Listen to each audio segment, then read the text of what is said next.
right before we jumped on, I wanted to share a trade idea with you guys to strongly consider buying the 369 strike puts in the QQQs for $1.95, expiring this Friday. I'd like to go over that trade real quick because it's presenting right now. And let me explain it first. Understand that this trade, it's binary, which means we're going to win or we're going to lose. There's no second place. So if you're comfortable risking $1,000 on this play, you have it for 4 days, and if it doesn't work out, you're going to lose $1,000 at the end of the week. But if the market this week gets annihilated, if the market this week is down 2+%, 3%, right? And I'm going to show you why that's a potential. Your longs are going to get murdered. And so you can think of this not only as $1,000 of risk, you could think of this as $1,000 of insurance for this week, or 500 or 5,000, whatever insurance you need. I like these 369s right here. I want to explain real quickly why. And those who have been with us for a while know that I'm not dependent on technical analysis, but when I do use technical analysis, I do get very confident with these, what we call these lines in the sand that we create. And so look at this, because this is going to be a huge number, without a doubt, a huge number. I was looking at the S&Ps. I did this earlier.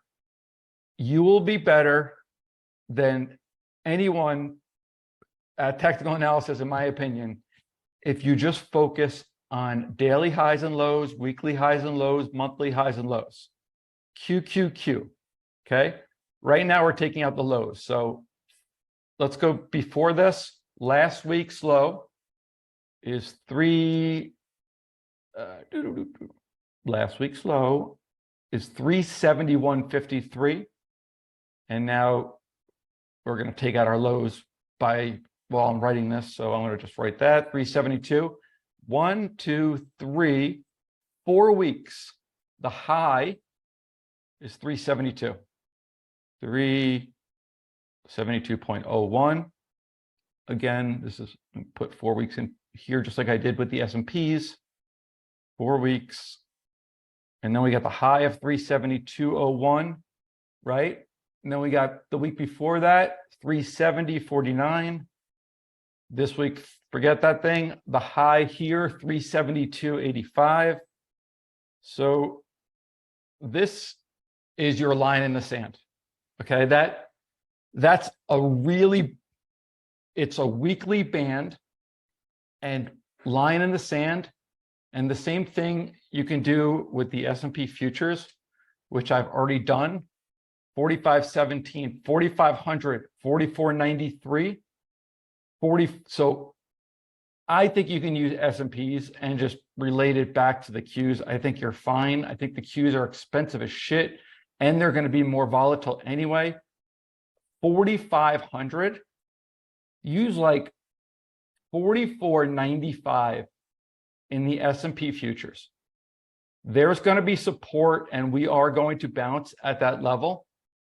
But if we get through there, it could happen quickly, and those puts would explode.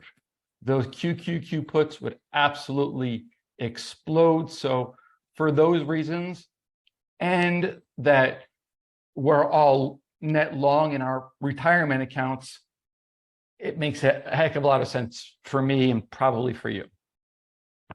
Make sense? Stace, any thoughts too? No, it makes perfect sense to me. And you know, you said we're long in our retirement accounts. We're generally long everything, right? Yeah. Probably wrong real estate if you own a house. You know, you're long your car. You're long just about everything. Yeah. And so being able to leverage something like this to hedge up makes a lot of sense. a good feeling too. And the market gets killed where you don't feel like, you know, geez, you're just losing all over the place. Because whatever you end up, when I can profit on moves like this, it allows me to buy more Microsoft at 320 if it's going to drop down there, or to add into, you know, some of my favorite holdings. So something to think about. The other thing, without a doubt, the other thing, because we are looking at a weekly chart, they, you know, the tough thing about technical analysis is that the next week could be like this, right? And the next week could be come down like this too. So it's a weekly chart. Understand that it's a little bit of data on here, but I think that once it goes, and because vol hasn't gone higher in a while, like really spiked, I think that I just think it's a really good risk reward. So something to think about. I also, and I'll stop babbling and pass the torch. I also think that because these are going to move so quickly, earlier they were trading at $1.90. So if you want to play that game, you could tranche into these and then slowly tranche out of them throughout the week. Just know that you're always playing from the long side of those puts, which I think is probably a better play anyway. It lets you trade more aggressively. So yeah, this will be much more fun if two-way trade sort of reappears here. yeah, and I think the downside is going to give us that. So Yep.